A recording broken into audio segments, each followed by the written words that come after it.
In this video, I'll teach sexual reproduction in flowering plants. तो देखो, flowering plants कोई plant होता है जिसमें मेल और फीमेल पार्ट दोनों होता है, उसको बोलते हैं बाइसेक्सुअल प्लांट्स, जैसे हिबिस्कस। और कभी कभी फ्लावर्स में होता है कि या तो सिर्फ मेल पार्ट रहेगा या सिर्फ फीमेल पार्ट, तो उस तरह के फ्लावर्स को बोलते हैं यूनिसेक्सुअल प्लांट्स। एग्जाम्पल लिखा हुआ है। तो फ्लावर का मेल और फीमेल पार्ट क्या है, देखो इस फिगर में काफी क्लियर है। ये एक पोर्शन होता है जो पॉलन ग्रेन्स प्रोड्यूस करता है, इसको बोलते हैं एंथर। और एंथर को सपोर्ट करने के लिए ये लंबा लंबा जो लाइन है, इसको बोलते हैं फिलामेंट।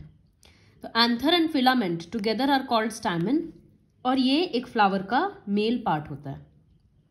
फिर फ्लावर का फीमेल पार्ट क्या होता है, तो वो ये है stigma, style and ovary. These together are called pistil और carpel, and this is the female part. तो इसका एक पोर्शन है स्टिग्मा। स्टिग्मा क्या करता है, पॉलन ग्रेन्स रिसीव करता है। फिर वो अंदर में इस तरह से एक पॉलन ट्यूब का ग्रोथ होता है, और ये ओवरी है, यहाँ पर फीमेल सेल रहता है। सबके बारे में हम लोग बाद में पढ़ेंगे। तो ये स्टिग्मा, स्टाइल और ओवरी है, ये तीनों मिलकर बनाता है फ्लावर का फीमेल पार्ट। तो इसमें हम लोग ये पढ़ लिए। अब क्या होता है, pollen grain, suppose I'm drawing a figure.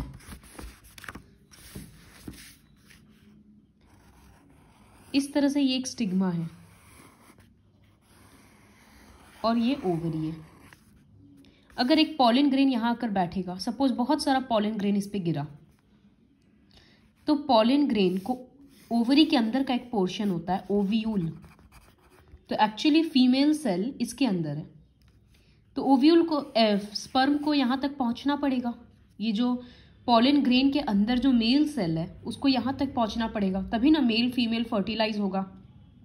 तो वो कैसे होगा, ये पॉलन ग्रेन जो इसके ऊपर बैठ गया, तो एक पॉलन ग्रेन से इस तरह से एक पॉलन ट्यूब ग्रो करता है और वो ओव्यूल के अंदर जाता है।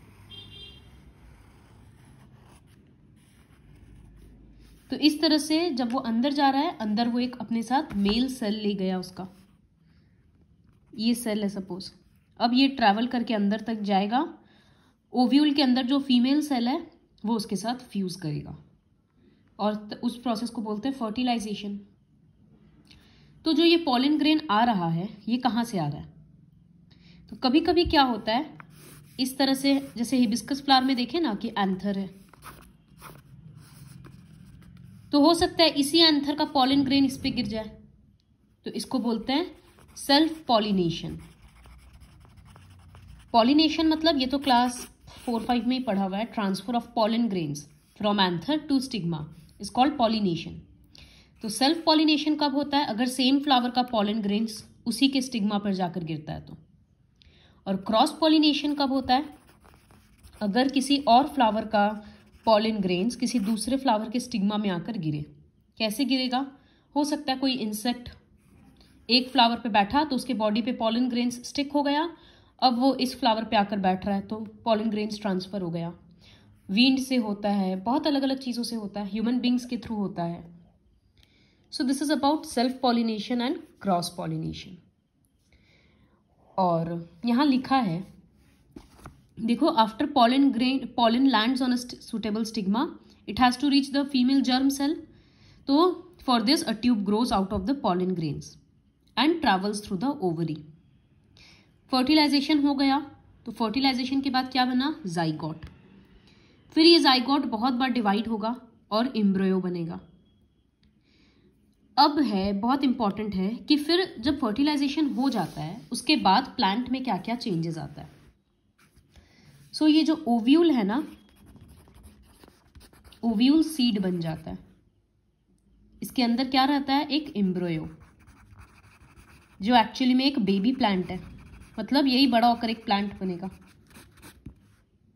इसके साथ जितना भी सेपल्स रहता है, सेपल्स मतलब वो ग्रीन ग्रीन पोर्शन फ्लावर के नीचे, पेटल मतलब फ्लावर का पत्ता, और स्टैमेन, स्टिग्मा, ये सब जो भी रहता है ना, ये सब कुछ गिर जाता है झड़ के, तो दे फॉल ऑफ। और ये जो ओवरी है ना, ओवरी चेंजेस इनटू फ्रूट। तो ये जो सारा चेंजेस हुआ ये था पोस्ट फर्टिलाइजेशन चेंजेस, कि फर्टिलाइजेशन के बाद क्या क्या चेंज हुआ। ये क्वेश्चन आता है what happens after fertilisation in plants. So ovule turns into seed, ovary changes into fruit, and rest of the part sepal, petal, stamen, stigma etc. fall off। फिर क्या होगा, वो एम्ब्रियो धीरे धीरे उसी फ्रूट के अंदर में डेवलप होगा। कोई फ्रूट खाया, उसका सीड सॉइल में गिर गया, तो सीड गिर गया, उसके अंदर एम्ब्रियो था। जब एम्ब्रियो को सुटेबल कंडीशंस मिलेगा वो उसमें से धीरे धीरे बढ़ने लगेगा। इसी तरह से रिप्रोडक्शन चलते रहता है। तो उस प्रोसेस को बोलते हैं सीड जर्मिनेशन, जब एक एम्ब्रियो को प्रॉपर कंडीशन मिलता है और उसमें से एक सीडलिंग निकलता है। देखो ये कभी कभी एमसीक्यू वगैरह में आ सकता है। ये जो ऊपर वाला जो फ्यूचर शूट है, शूट मतलब जो सॉइल के ऊपर रहता है, स्टेम और वो सब ब्रांचेस एंड ऑल, तो उसको बोलते हैं प्ल्यूमुल। और जो फ्यूचर रूट है जो सॉइल के नीचे रहेगा उसको बोलते हैं रेडिकल। कॉटिलीडॉन, वो जो जैसे हम लोग चना वगैरह में देखते हैं ना, ये जो पोर्शन होता है इसको बोलते हैं कॉटिलीडॉन। ये क्या करता है, इस बेबी प्लांट को खाना प्रोवाइड करता है। जब तक वो ग्रीन नहीं होगा, खुद से फोटोसिंथेसिस नहीं करेगा, तब तक उसको फूड प्रोवाइड करेगा। So this is about the structure of a seed. ये एक छोटा सा जो होल दिख रहा है ना, ये क्या काम करता है, इसके अंदर से पानी जाता है सीड के अंदर। Now this is all about reproduction in flowering plants. अब हम लोग पढ़ेंगे कि रिप्रोडक्शन इन ह्यूमन बींग्स कैसे होता है। तो इसमें बहुत सारा फंक्शंस एंड ऑल लर्न करना है। रिप्रोडक्शन होने के लिए बॉडी पहले अपने आप को प्रिपेयर करता है। वो किस पीरियड में होता है, एडोलेसेंस के पीरियड में होता है, जिसको प्यूबर्टी भी बोलते हैं, टीनेज ईयर्स में होता है। तो क्या क्या चेंजेस देखने को मिलता है। कुछ चेंजेस मेल और फीमेल के लिए सेम होता है, जैसे पूरे बॉडी पार्ट्स में हेयर का ग्रोथ होना। लेकिन कोई कोई चेंजेस होता है जो पर्टिकुलरली मेल में होता है और कुछ कुछ चेंजेस जो फीमेल में होता है। जैसे मेल के लिए हम लोग बोल सकते हैं वॉइस हैवी होने लगता है, cracking of voice, growth of hair on face, facial region में बियर्ड वगैरह का आना, मस्टैच का आना। गर्ल्स में मेंस्ट्रुअल साइकिल स्टार्ट होता है। सो कुछ कुछ चेंजेस है जो दोनों के लिए कॉमन होता है, कुछ कुछ चेंजेस है जो मेल में होता है और फीमेल में अलग होता है। You can read these on your own. तो अब हम लोग पढ़ेंगे मेल रिप्रोडक्टिव सिस्टम के बारे में। तो ये डायग्राम दोनों बहुत इंपॉर्टेंट है, क्योंकि 4 मार्क्स के क्वेश्चन में, 5 मार्क्स के क्वेश्चन में डायग्राम के साथ कुछ क्वेश्चंस आता है। तो सबसे पहले हम लोग पढ़ेंगे कि मेल रिप्रोडक्टिव सिस्टम का मेन ऑर्गन्स क्या है। तो 1 इज टेस्टिस। इसके बारे में हम लोग पहले भी पढ़े हैं। क्या पढ़े थे कि it releases, control and coordination में पढ़े थे कि it releases hormone testosterone which is responsible for maintaining male characteristics, जैसे बियर्ड का ग्रोथ होना, वॉइस हैवी होना, ये सब जो होता है, शोल्डर्स ब्रॉड होना, ये सब टेस्टोस्टेरॉन के कारण होता है। तो हम लोग टेस्टिस का एक फंक्शन पढ़े थे, लेकिन अभी दूसरा फंक्शन ये भी है कि it releases sperms, it forms sperms. तो स्पर्म्स जो मेल सेल है उसका फॉर्मेशन होता है टेस्टिस में। ये इसका 2 फंक्शन हो गया। यहाँ पर एक 1 मार्क का क्वेश्चन ये भी आता है कि why is testis located outside the body. ये स्टमक के अंदर नहीं होता। क्यों? क्योंकि स्पर्म का फॉर्मेशन के लिए टेम्परेचर थोड़ा सा लो होना चाहिए, बॉडी टेम्परेचर जितना होता है उससे भी कम। तो इसी वजह से it is located outside the abdominal cavity. See it is written these are located outside the abdominal cavity in scrotum. तो जिस बैग लाइक स्ट्रक्चर में रहता है उसको बोलते हैं scrotum, because sperm formation requires a lower temperature than the normal body temperature. ये ठीक था। उसके बाद स्पर्म्स जब फॉर्म हो जाएगा तो उसको तो बॉडी के बाहर आना है, क्योंकि फीमेल बॉडी के साथ फीमेल बॉडी के अंदर जाना है, तभी फर्टिलाइजेशन होगा। तो टेस्टिस से देखो एक ट्यूब निकल रहा है जिसको बोलते हैं वॉस डेफरेंस। वो स्पर्म को कैरी करता है और वो यूरेथ्रा के साथ कॉमन पैसेज फॉर्म करता है और इसी पैसेज से स्पर्म्स निकलता है। तो जब स्पर्म यहाँ से ट्रैवल कर रहा होता है, इसके साथ ये जो छोटा छोटा अलग अलग सा ग्लैंड्स दिख रहा है ना, जैसे सेमिनल वेसिकल, प्रोस्टेट ग्लैंड, तो ये सब क्या करता है, स्पर्म में कुछ कुछ लिक्विड और सिक्रीट कर देता है। दो रीजन है इसका, एक तो कि स्पर्म थोड़ा सा फ्लूइड होता है, उससे वो ट्रैवल करके इजीली बाहर आ पाएगा बॉडी से। दूसरा, स्पर्म एक सेल है जो कि अभी खुद से न्यूट्रिशन अपना नहीं अरेंज कर सकता है, तो वो जो फ्लूइड्स है वो उसको न्यूट्रिशन प्रोवाइड करता है। Okay, that the fluid along with the sperm is called semen. वो बुक में यहां पर नहीं लिखा हुआ है, SEMEN। So we have read about testis, जिसका दो फंक्शन है, हार्मोन सिक्रीट करना और स्पर्म फॉर्मेशन। स्क्रोटम के बारे में पढ़े, वो एक बैग है which contains testis. Vas deferens वो एक वेसल है जो स्पर्म को कैरी करता है। सेमिनल वेसिकल और प्रोस्टेट ग्लैंड लिक्विड सिक्रीट करता है जिससे स्पर्म फ्लूइड होगा और उसको न्यूट्रिशन मिलेगा। This is all about the human male reproductive system, अलग अलग पार्ट्स एंड ऑल।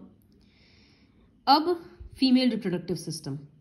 अच्छा, स्पर्म्स टाइनी बॉडीज होता है जिसमें मेनली DNA रहता है और एक लॉन्ग टेल रहता है जिससे वो स्विम करके आगे बढ़ पाए,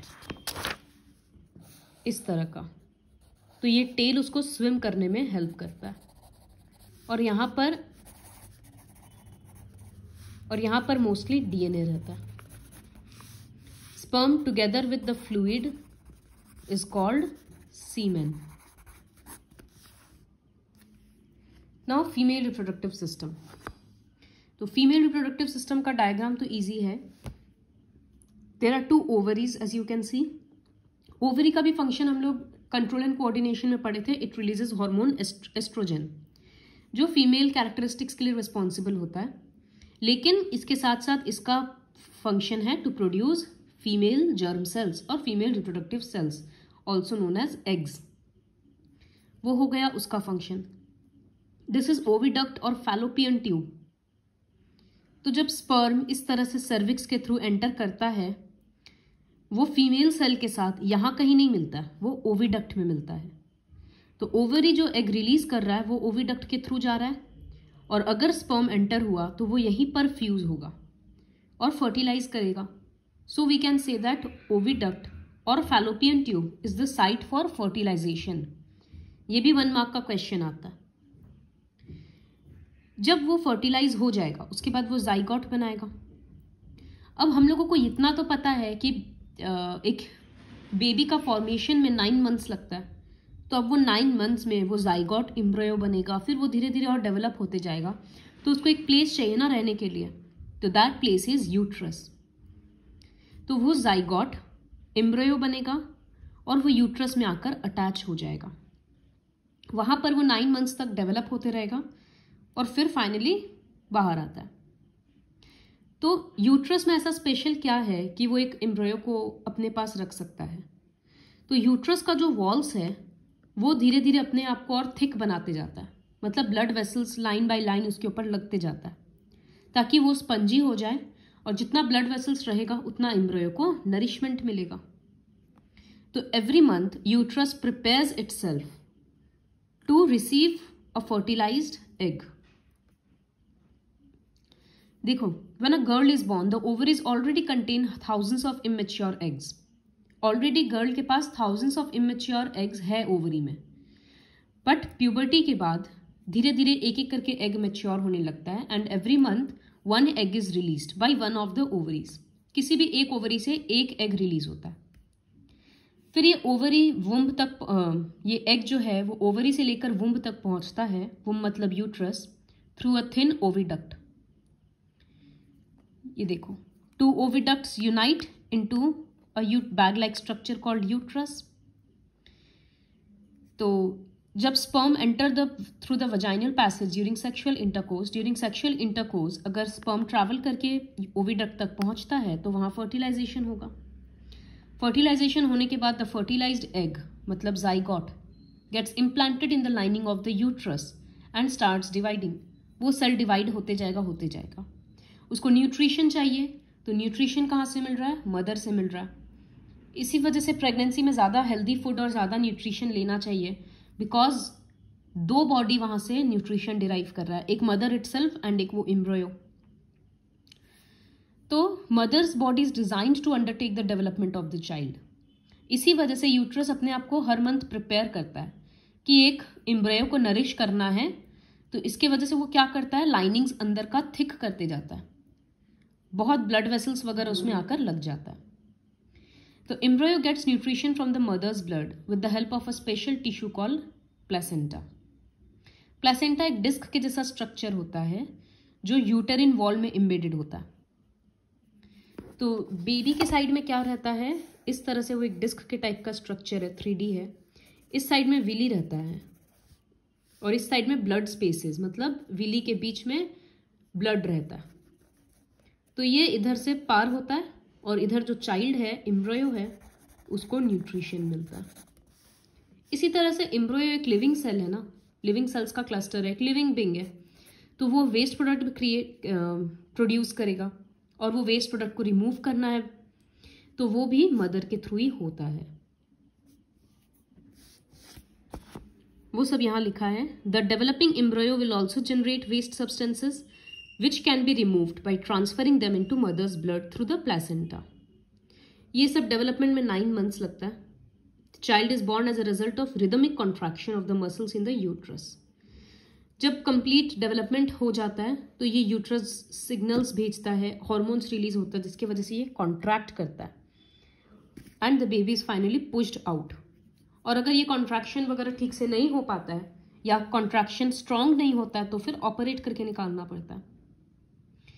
now what happens when the egg is not fertilised. हमेशा तो ये जो एग हर मंथ रिलीज हो रहा है वो तो नहीं फर्टिलाइज होगा, लेकिन यूट्रस तो अपने आप को हर महीना प्रिपेयर कर लेता है लाइनिंग्स वगैरह के थ्रू। तो अगर फर्टिलाइज नहीं हो रहा है तो फिर ये लाइनिंग्स का कोई काम नहीं है, तो ये लाइनिंग्स फिर बॉडी से बाहर निकलता है in the form of blood. तो दस it's lining becomes thick and spongy अगर एम्ब्रियो को नरिशमेंट चाहिए तो। But if the lining is no longer needed the lining breaks and comes out through the vagina as blood and mucus. ये रफली हर 28 days में होते रहता है। Now reproductive health. Since sexual intercourse एक बहुत क्लोज, मतलब उसमें दो बॉडीज काफी क्लोज आ जाते हैं, तो इसकी वजह से डिजीज का ट्रांसमिट होना बहुत ऑब्वियस सा बात होगा। अगर किसी मेल या फीमेल को डिजीज है कोई सा वायरल या बैक्टीरियल, तो वो उसके दूसरे पार्टनर में आ सकता है। तो इस तरह के डिजीजेस को बोलते हैं सेक्सुअली ट्रांसमिटेड डिजीजेस, जिसका शॉर्ट फॉर्म होता है STDs। तो इसमें 2 कैटेगरी होता है, कुछ कुछ बैक्टीरियल इन्फेक्शंस होता है जैसे गोनोरिया और सिफिलिस, और कुछ कुछ वायरल डिजीजेस होता है जैसे वॉट्स और HIV AIDS. Just a minute. तो एग्जाम में इसी तरह से क्वेश्चन आता है कि बैक्टीरियल इन्फेक्शन का या बैक्टीरियल डिजीज का नाम बोलो या वायरल STDs। कैसे प्रोटेक्शन मिल सकता है इसके अगेंस्ट? तो सेक्सुअल पार्टनर को कोई डिजीज है या नहीं वो पता होना चाहिए। Using a covering called condom for the penis during sex helps to prevent transmission. इसी तरह से फीमेल में वेजाइना के लिए एक कवरिंग आता है। उसके बाद सेक्सुअल इंटरकोर्स के टाइम पे या सेक्सुअल एक्ट के टाइम पे स्पर्म अगर एंटर करेगा तो फर्टिलाइज होने का चांसेस रहता है एग के साथ, जिसकी वजह से प्रेगनेंसी हो सकता है। लेकिन हर टाइम पे डिजायरेबल नहीं होता प्रेगनेंसी, तो उसको भी अवॉइड करने का बहुत सारा कॉन्ट्रासेप्टिव मेथड्स होता है to avoid pregnancy. Then what are those? कुछ कुछ होता है कि जैसे पिल्स लिया जाता है जिससे बॉडी का हार्मोनल बैलेंस चेंज हो जाता है, तो आइदर एग रिलीज नहीं होता है या वो किसी कारण से फर्टिलाइज नहीं हो पाता है। तो contraceptive acts by changing the hormonal balance of the body, या तो इंजेक्शंस वगैरह के फॉर्म में लिया जाता है ये हार्मोन, या फिर पिल्स दवाई के फॉर्म में ओरली ले लो। कुछ कुछ कॉन्ट्रासेप्टिव डिवाइसेस होता है जैसे कॉपर टी या लूप, ये सब यूट्रस के अंदर इम्प्लांट कर दिया जाता है।